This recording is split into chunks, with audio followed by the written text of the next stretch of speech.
दारुल हुकूमत पर चढ़ दौड़ो, 9 मई करो, मुल्क दुश्मन साजिशों में मुलविस रहो और जब तनकीद हो तो बर्दाश्त भी ना करो।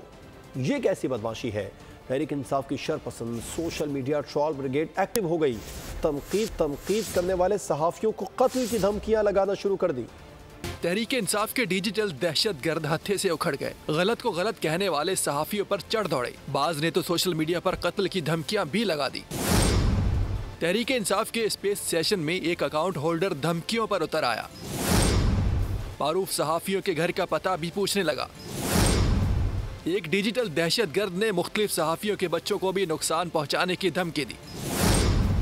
चंद रोज कबल ही एक सहाफी के घर पर नामालूम शरपसंदों ने फायरिंग भी की थी। तज्जियाकारों ने नामवर सहाफियों को इख्तिलाफ राय रखने पर संगीन नताइज की धमकियां देने का इकदाम काबिल मुजम्मत करार दे दिया। ये मुतालबा भी किया गया है कि सहाफती तंजीमों और कानून नाफिज करने वाले इदारों को उन धमकियों का फौरी नोटिस लिया जाना चाहिए।